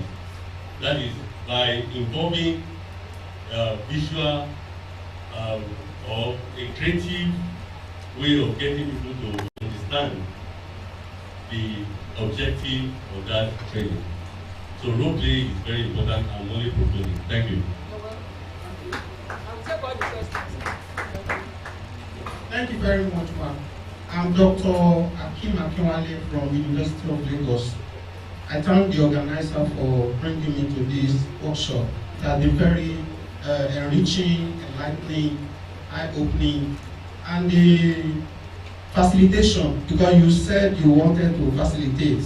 The facilitation was quite excellent, to the extent that if you give the audience examination, they can pass with effortless ease. I want to use your language. I learned that today. So what I want to say, ma'am, is that as the institute is commencing review of curriculum and development of curriculum, I think it is very important to inject case studies into the curriculum that they are about to do.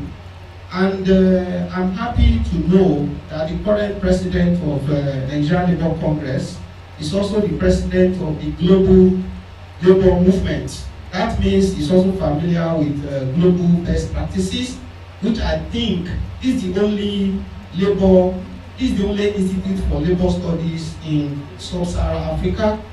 And what this institute is doing currently, we also help the Nigerian Labour Congress to leverage up to the current position, so that Nigeria should be seen to be aware of the global best practice as reflected in the curriculum from this institute. So case studies which may include practices that have worked well in other clients. So when workers come here to receive learning, the case studies should also be part of what should be the package. Thank you very much. Thank you very much.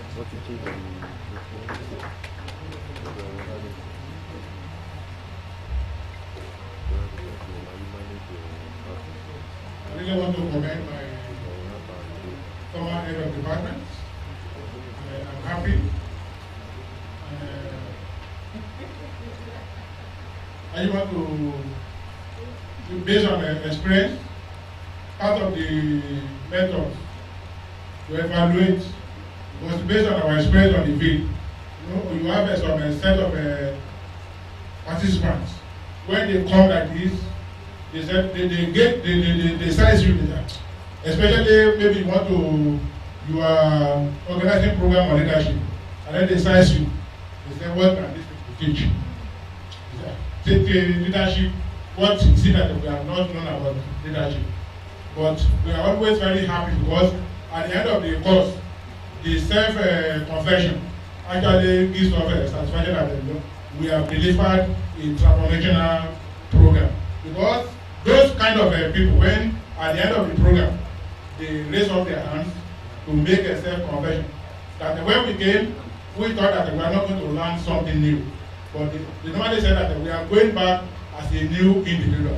And that will give us a satisfaction. And we believe that that is the best form of evaluation at the end of every course that they will do.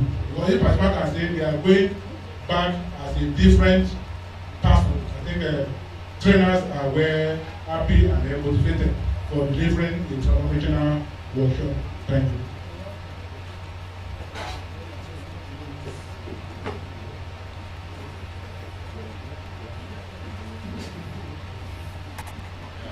Comrade, thank you for this wonderful facilitation.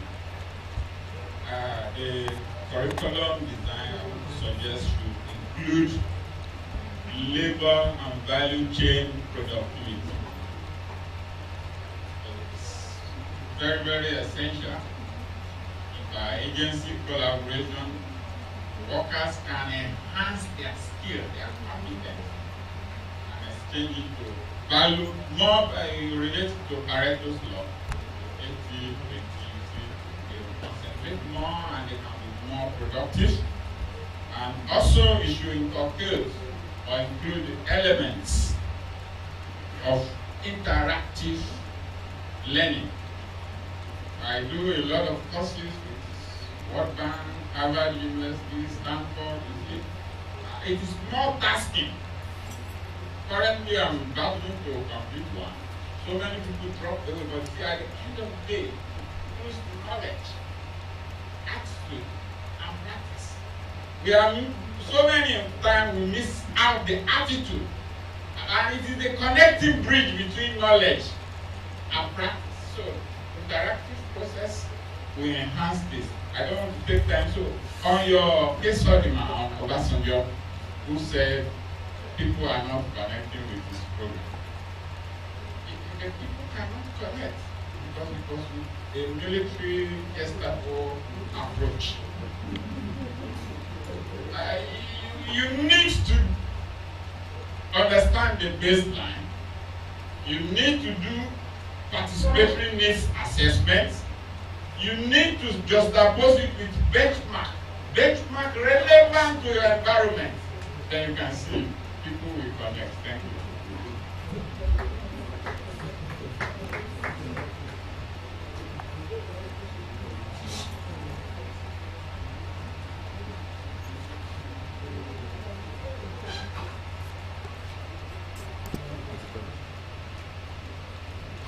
I want to also join others in saying thank you very much for this lecture. There's nothing good has come out of this lecture today, which is the fact that I think we have more refined and refreshed and renewed experience of curriculum development.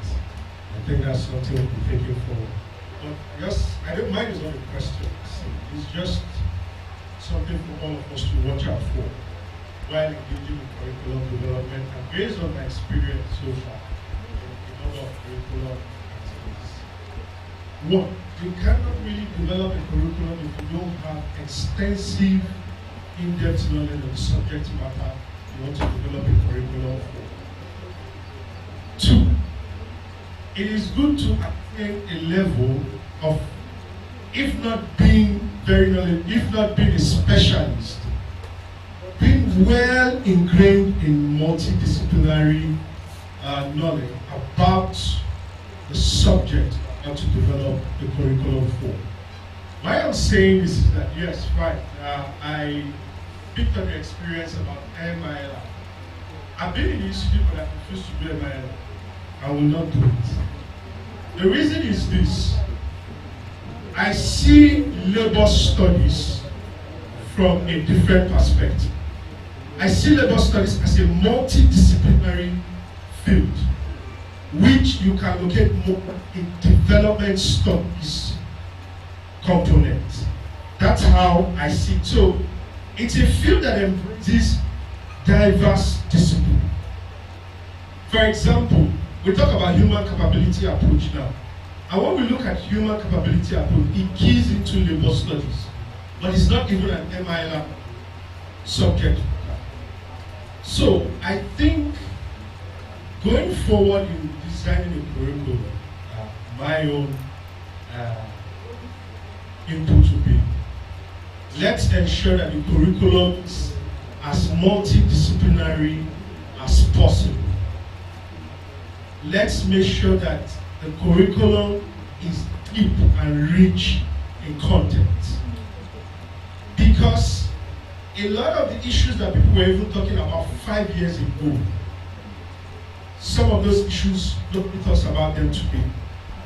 New emerging issues that are being talked about today have very intricate, sometimes indirect and complicated linkage to labor studies. So my advice is, even the TNA should be an extensive research that will feed into the whole curriculum development process. Thank you.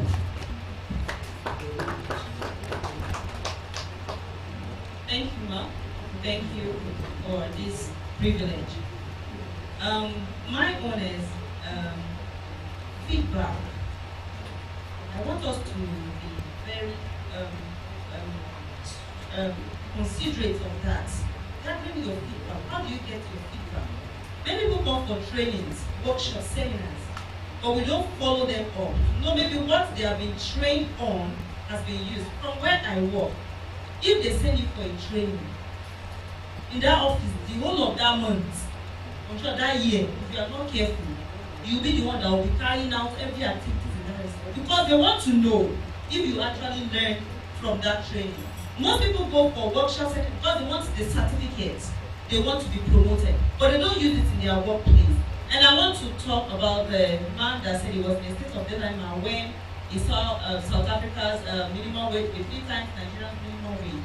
Have you ever considered, or have you ever been in a state of dilemma when you discovered that Nigerians work 100 times below how South African civil servants work in their own place of work?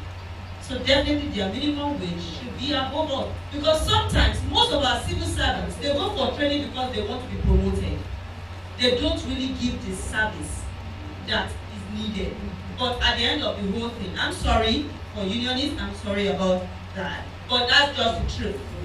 They don't deliver effectively, but they want to be paid. You want to be paid 3 times like the South Africans, but you are not delivering. I go to civil service offices, and sometimes I get disappointed because they don't get my job done appropriately, but they go for trainings. How do you get your feedback? Minils, people come for training, they get your certificates, they get promoted. But your office they came from, they are not doing anything. Please, let's work on the feedback.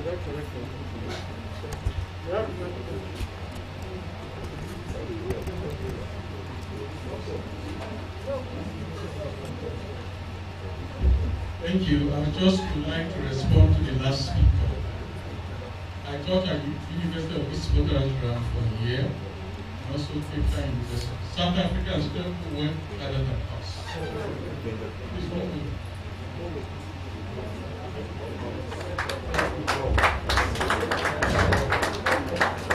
Thank you very much, sir. Professor Otobo said South Africans, they don't work more than us. So we deserve a better pay.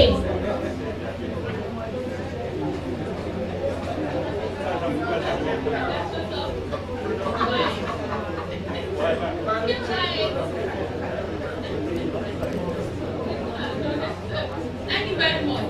My own take home from here is that, ma'am, I really appreciate you. When you are delivering your lecture, I have no doubt the fact that because we learned from you, you train most of us that are trainers today.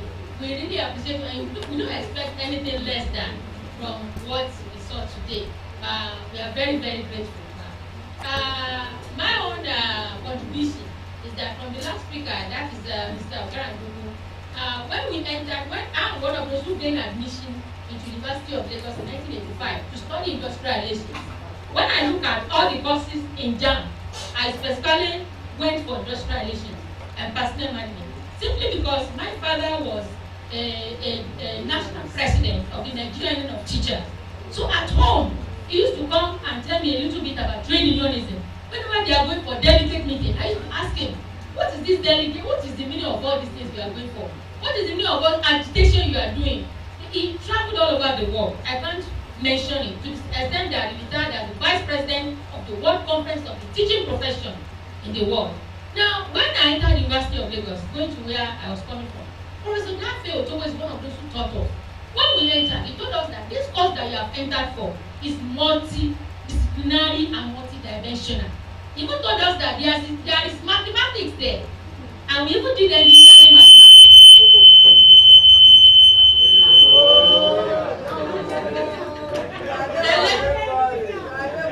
My DT is here, the one commanding the electricity.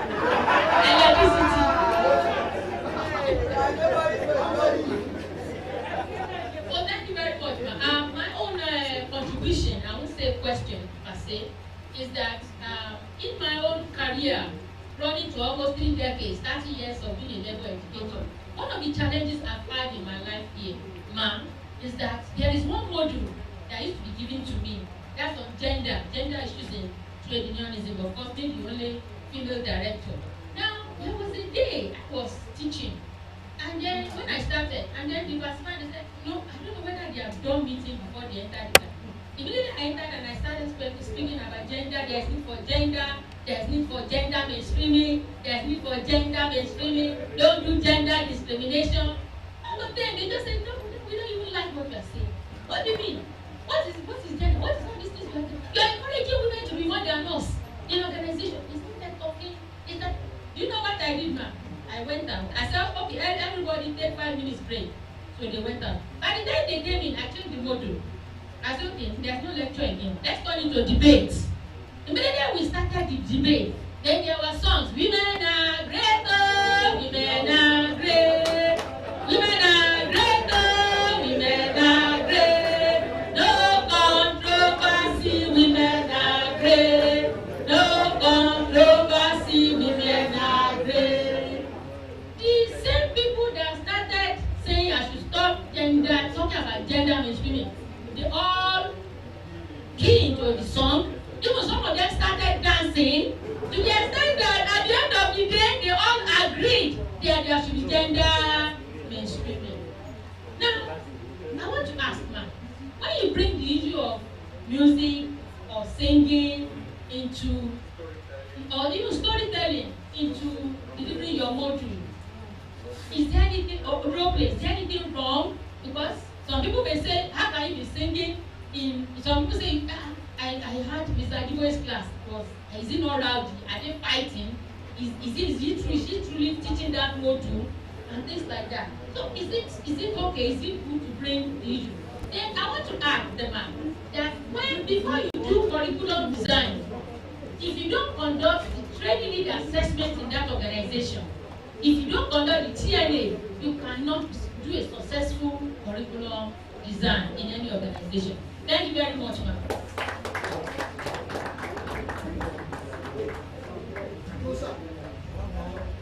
Go ahead and ask me. Yeah, thank you very much, ma'am. Sorry, for the sake of time, please, let me know.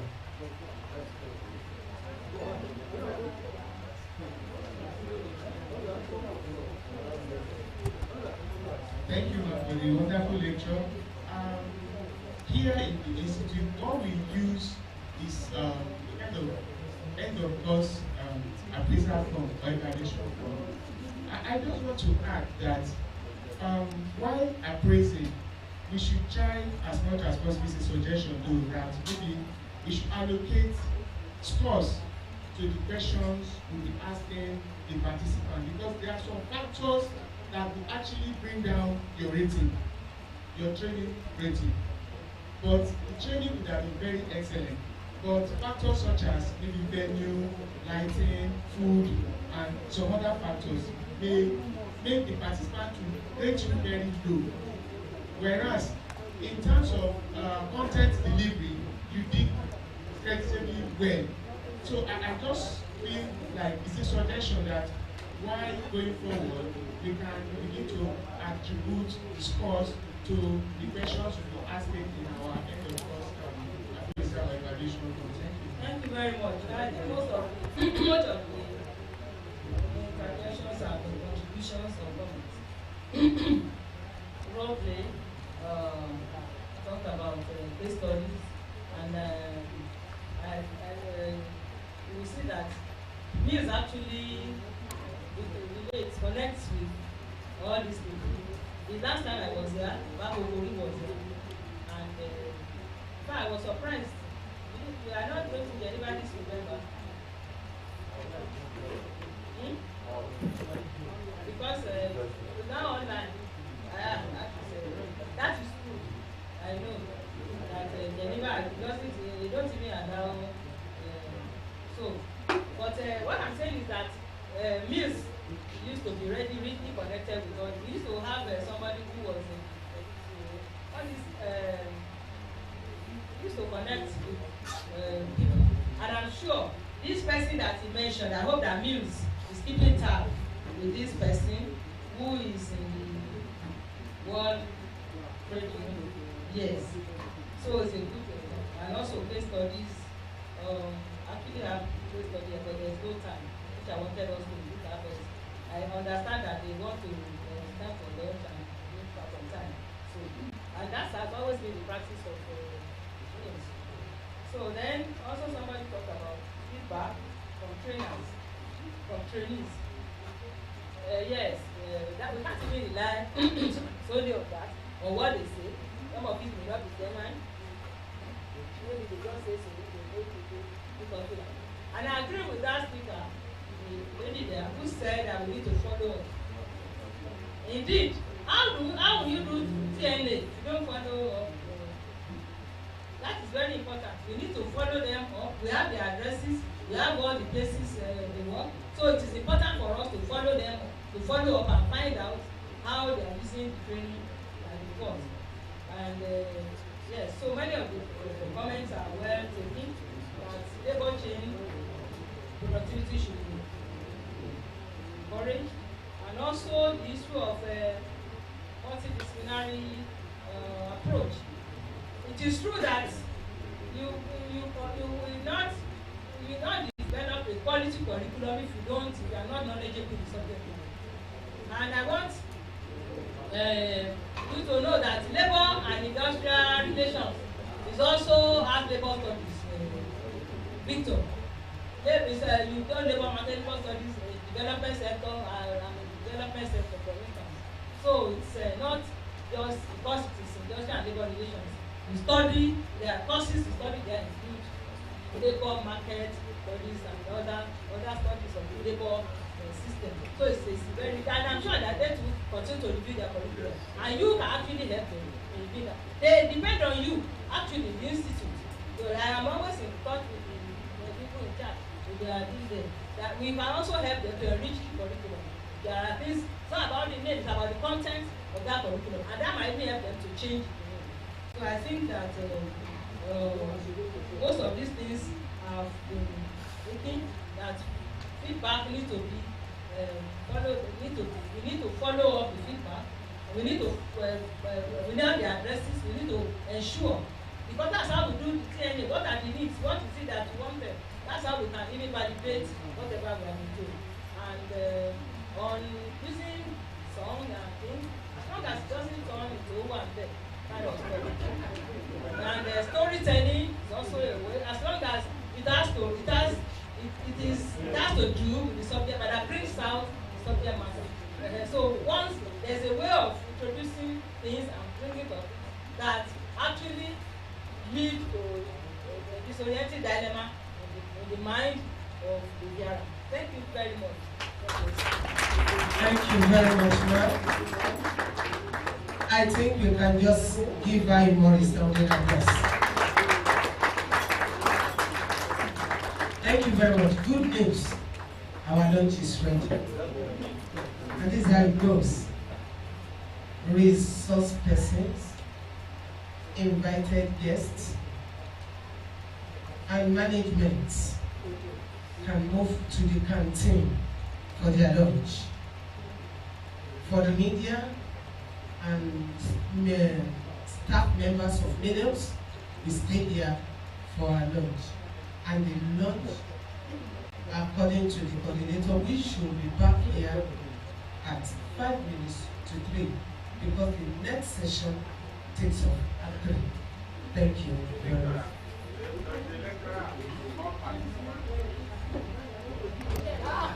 You have all passed.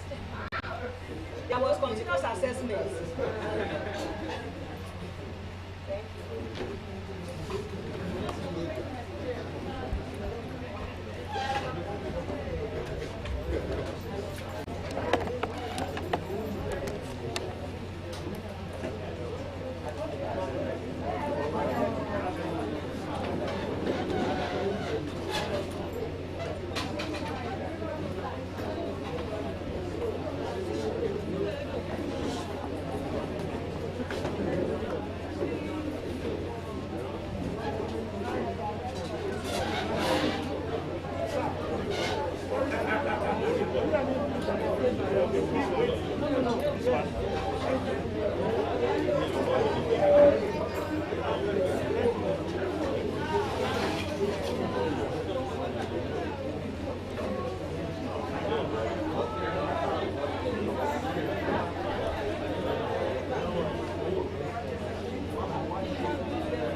Where is the system they use for the projection?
Yes, I will. You don't need to read.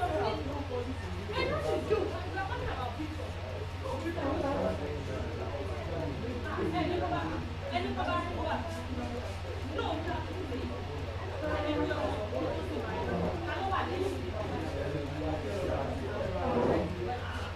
Don't mind them. It's because this my premium stay whenever I want to do promotion, I'm the only one that have them like that. So they're always fight there, no one fighting. Don't mind them. That's why they're saying that what are they teaching them? What is so special about it? Now he is not saying that I should come and do something. I said we are not doing the basic things in education. It's not saying we are setting exam or we are setting market things or we are setting people for students for instruction. For instruction. For presentation. You need to know the methodology. You need to know the methodology. You should know the methodology for facilitation. For any facilitation, for any training, you need to know.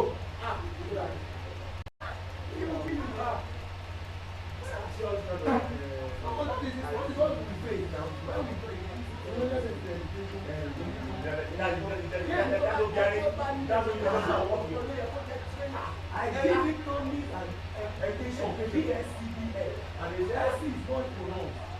Even if it's double, then I have not seen double. I thank God that as years go by, the thing good to them. And then, that's why it's not God is not they are teachers. When they are teachers, I have said they should tell me where they certify them as a trainer. No, all of them tell me university that when I not be a trainer, I can be a teacher. I'm not being university degree. So it is not a teacher. Then which university certify a trainer? That is I don't know what is going on in our system. And then the closest thing to people who go in that teaching. And then I'm trying to be nationally that we were in that thing, but nobody that is there, but basically, Dr. that we, yes, then you know what, you did one, you did that. You can't be, you do it for the job. And that's what I'm saying. You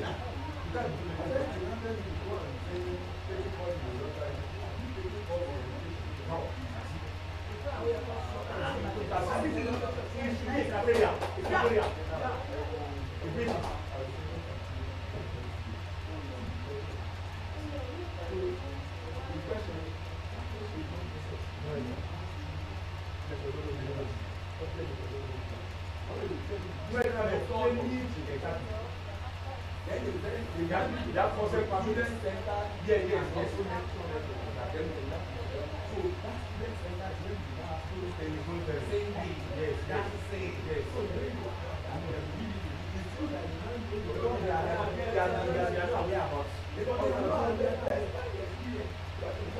have experience and you enjoy it. And you don't know anything. You talk about whatever years. No, say these things that all the go there, all the go that you know, nobody is that aware. Nobody is aware of that here.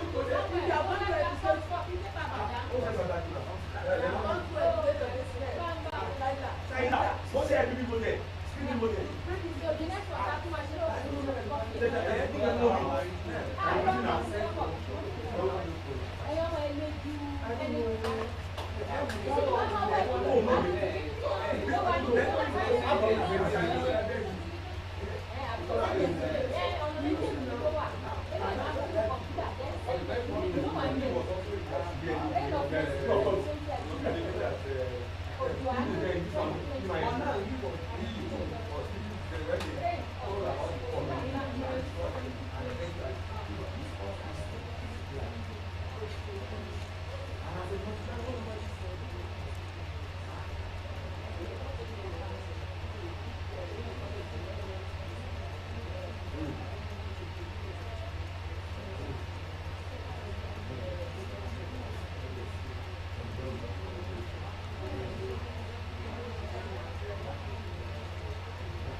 Mathematics. Somebody is coming from mathematics. Come and teach them. Mathematics. And that's you that knows that's the foundation. And you that are in the system. You know the people that are asking that you know how they are.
Now, I see,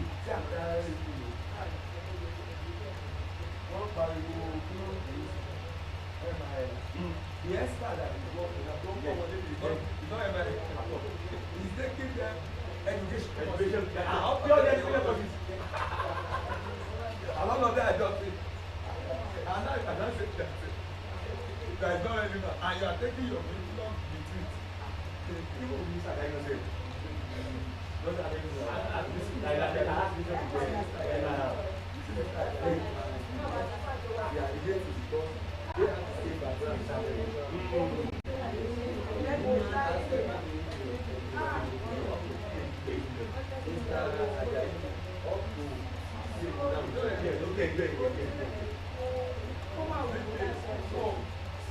The most important thing is that is why we must know about it.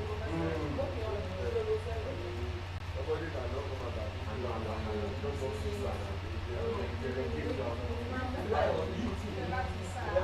yes. So you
you.